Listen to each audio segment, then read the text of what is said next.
เหลี่ยมต่อครับนะครับมาดูเหลี่ยมแก้ครับทางนู้นก็จะมีพี่แว่น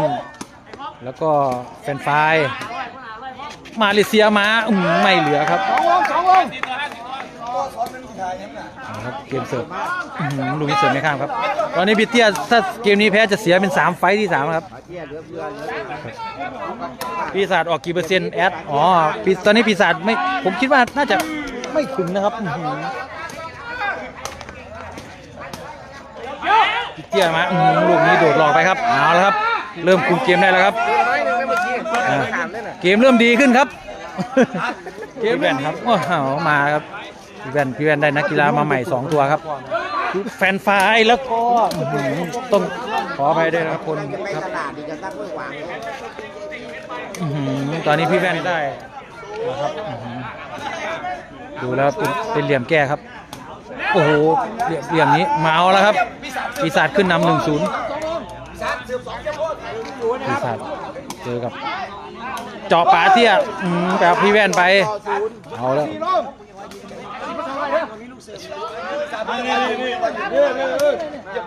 เปิดมาแฟนไฟเปิดแว่นยกมาแฟนไฟเตะเต็มรอบมาครับตอนนี้ราคายังอยู่0-2ครับแต่ราคาอยู่ที่แว่นครับแว่นทุ่งมาพิเตียว่าไงเขี่ยมาดีครับเอาครับตั้งลำได้แล้ว2-0ครับเป็นไฟเปิดไว้แว่นยกมาเตะไม่ได้ครับลูกนี้เอาครับไป5-4ต่อพิศาจดึงราคาหน่อยแอดเอาเปิดไปไหนวะเปิดไปไหนก็ไม่รู้โอ้โหเละเลยทีนี้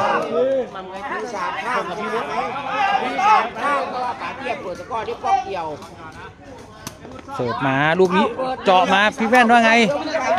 เป็นไฟลูกดีครับลูกนี้ครับเปลี่ยนเสิร์ฟเป็นเกมของพี่แว่นแล้วครับตัวนี้4-0ครับเสิร์ฟมาลูกนี้ว่าไงโอ้โหพี่แว่นยกมาเฉียวโอชีพเอาครับเข้าทางพิศาจ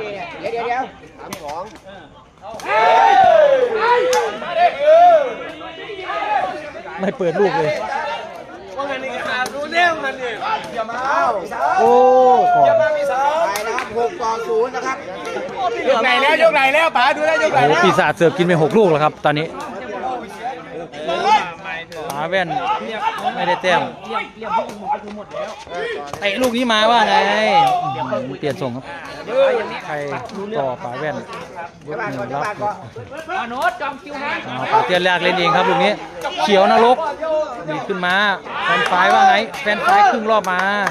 เดียบตามขึ้นมาเป็น1-6ครับลงมาพี่เตี้ยอะไรอย่างนี้ชงมาเอาละพี่แว่นตั้งหลังได้แล้วลูกนี้ว่าไงแฟนไฟว่าไงเตะเขาเรียบร้อยดีครับ2ครับ3ลองนะครับป๋าเตี้ยเปิดเนืองปีศาจยกมาพี่เตี้ยคึกเต็มรอบครับลูกนี้เอาแล้วครับมันแล้วครับทีนี้เอาแล้วครับมีขาวเข้าไปเทนแล้วครับลูกนี้ขึ้นเตะเต็มข้อครับแต่ผิดเหลี่ยมครับ3-2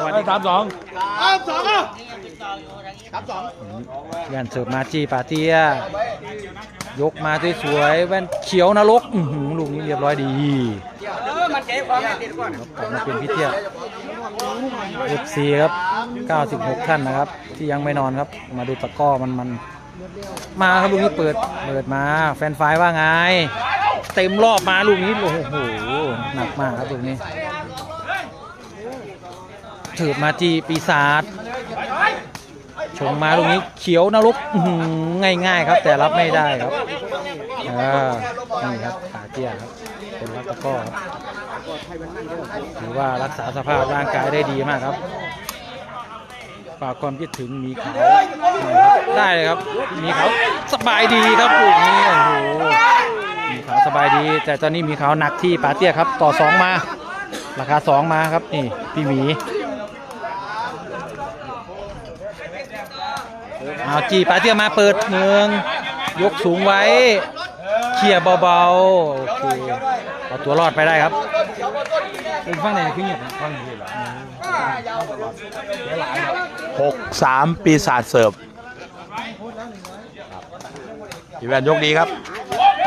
เต็มรอบเรียบร้อยเกิดยอดที่เก่าไหมตอนนี้ก็เรียกเปิดดีปีศาจยกดี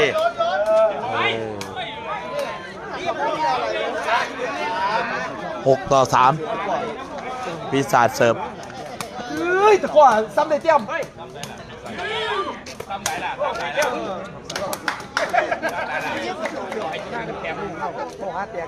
เขาเนี่ยไม่เห็นตาเขาคนนี้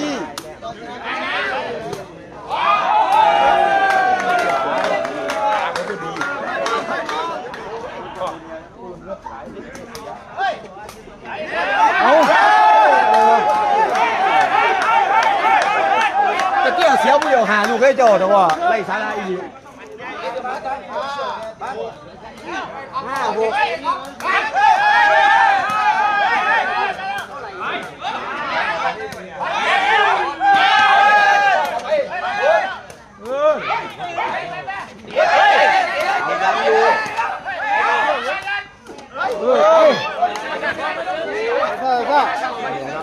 ไม่เอาติดปีแล้วได้ครับเป็นเมื่อวานก็แบ่งตีเอ็กซ์เนี่ย6-5เขาใช้สมาธิอยู่โอ้ยไอ้ปากเฮ้ยเหลือเกินตะก้อเขาตีเลยเขาตีเลยตีเลยก่อนโอ้ยขอใส่เลยใส่จ้าสามยกไม่ต้องตีเลยยกเฉียวจะตีได้ไหมก็ไม่ได้ขาดเฉียวได้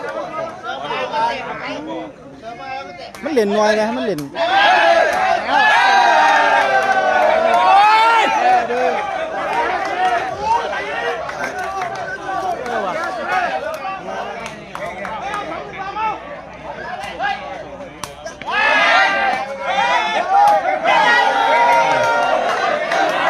ก็นำ6-08-6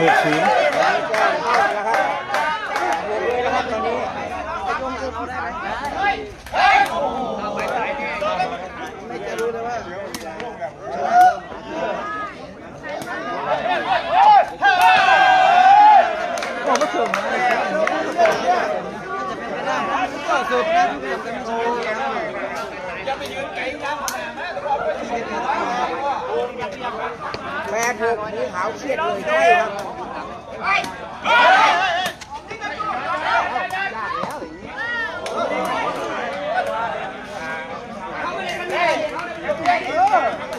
นี่แล้วมันเข่าประเทศแล้ว5 ปีก็ติดกันแชมป์เขาแล้วตีสักทีละ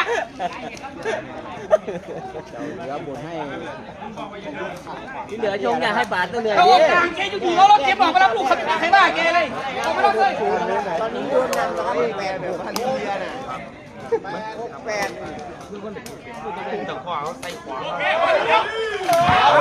8เสียงดังปุ๊บเจ็บแล้วครับตอนนี้เจ็บเปล่าเจ็บเปล่า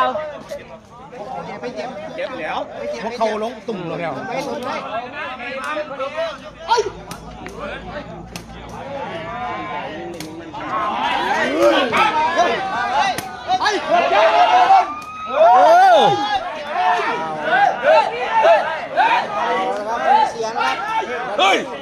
มีเสียงแล้วนะครับเอาปล่อยว่างั้นเปิดเข้าป่าเขาโดนยกได้ไหมเอาเตะเขาเนี่ยคำว่าไม่ฝังกูเนี่ยเขากำลังดวลในควายตะก้ออ่านเสือผาปาดอย่างนี้เปิดมาเอายกปาดเนี่ยปาดไปเอายกเสือขาโ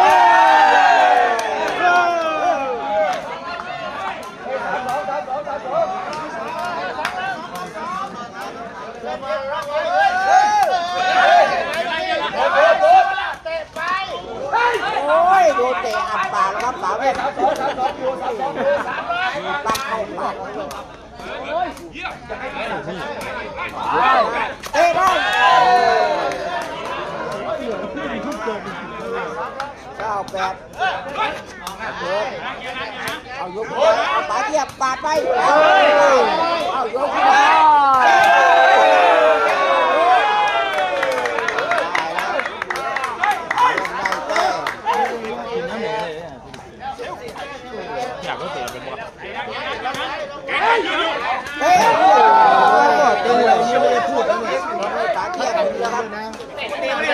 ไม่ต้องเอาตลอดก็พอ เออไปแล้วก็มายกเขาโยนตามดู ต่อแปด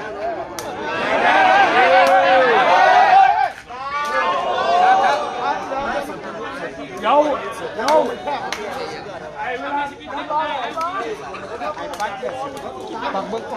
ก็ใจออกแล้ว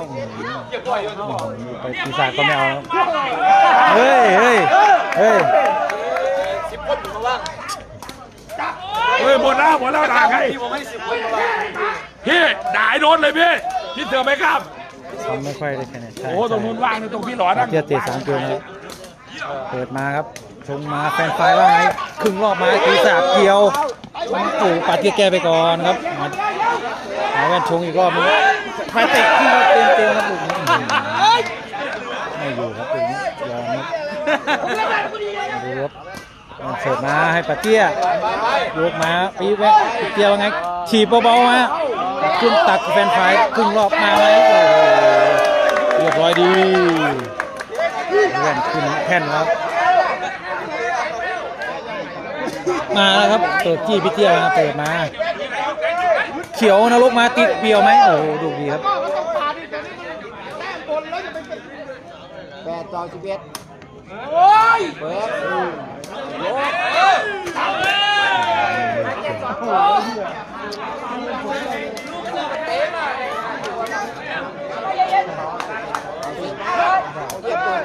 เตรียมพร้อมจะเสียตลอดเขียวไป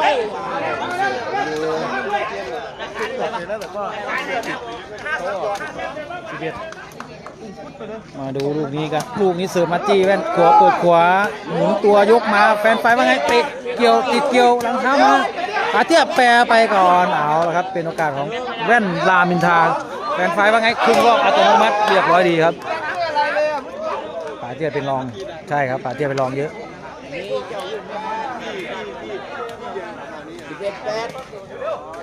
โอ้โหเพราะว่าแพ้มาดิฉันเสิร์ฟลูกนี้เสิร์ฟออกครับ11-8เอาเปิดหัวเอาตัวเหลือไปปาเตี้ยโดดหน่อยเรียบร้อยเอาเหลือเอาเฮ้ยตรงกลางทำไมนนว่างแค่ว่าตรงกลางไม่เห็นมีคนยืนเลยเอาปล่อยว่างั้นนะครับเราขึ้นไปตักให้เรียบร้อย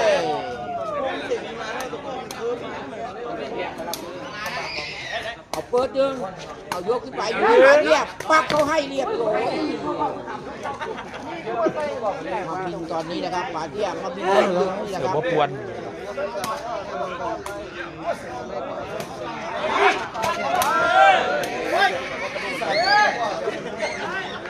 8เปิดยกเอาเรียบร้อยปาเตี้ยเสือนี่ปาเตี้ย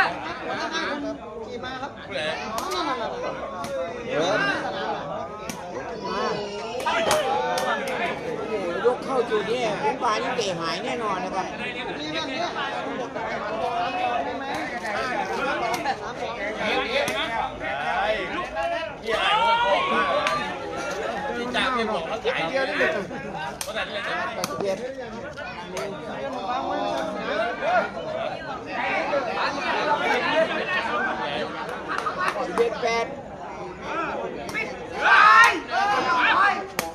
8แกแล้ว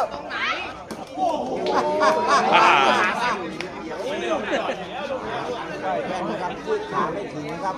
ขาป่าแว่นสั้นไปหน่อยครับต่อ1111-8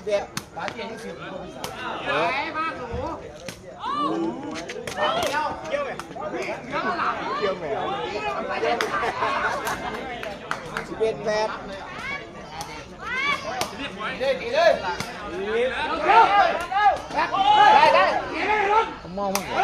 แต่ว่าเตี้ยมันเปลี่ยนไป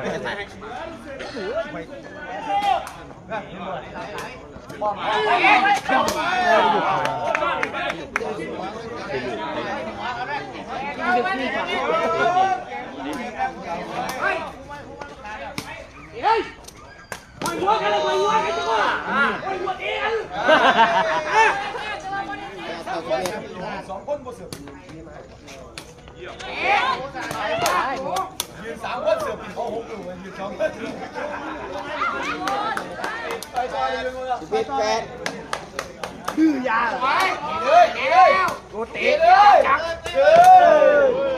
ยาดมเข้าไปได้ยาดมเข้าไป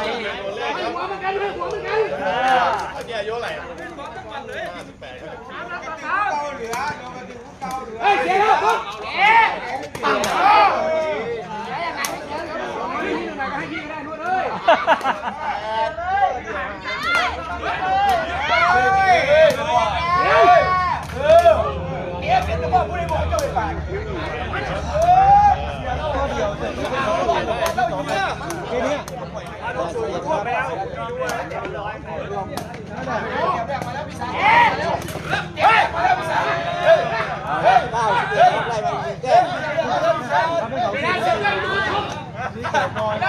คิดดีกว่า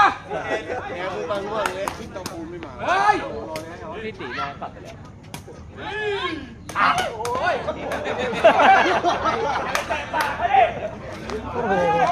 มันแย่งมันอย่างนี้ลูกศิษย์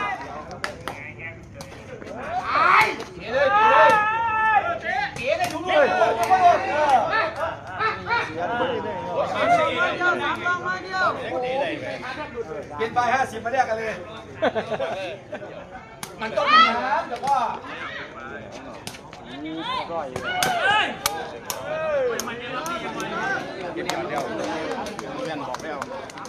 เก้า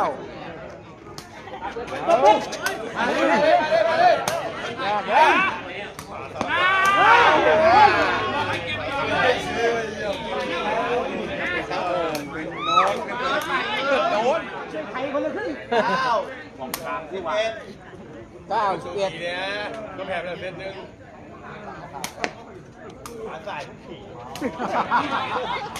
นี่แหละครับนี่แหละโอ้เปิดเลยเนาะ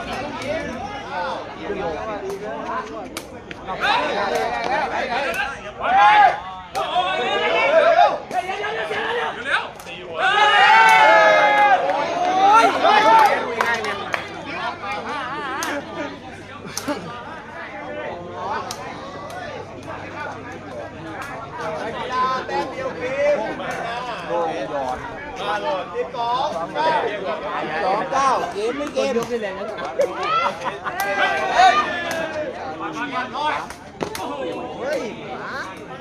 โอ้บินยังบินดีอยู่เลย ไม่ต้องซื้อขนาดนี้แน่ เจอ ต่อยใจนิดนึง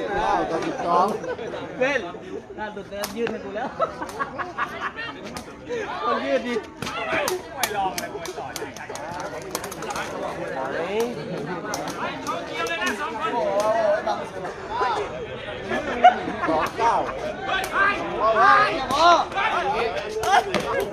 โอ้ยก็จะคนทีมงาน อะไรไม่ได้เลย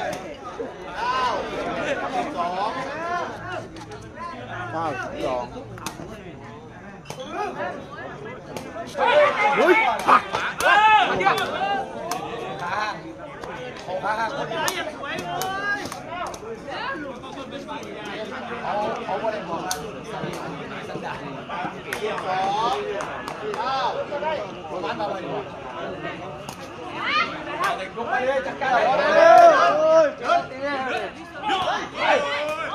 อ๊ะ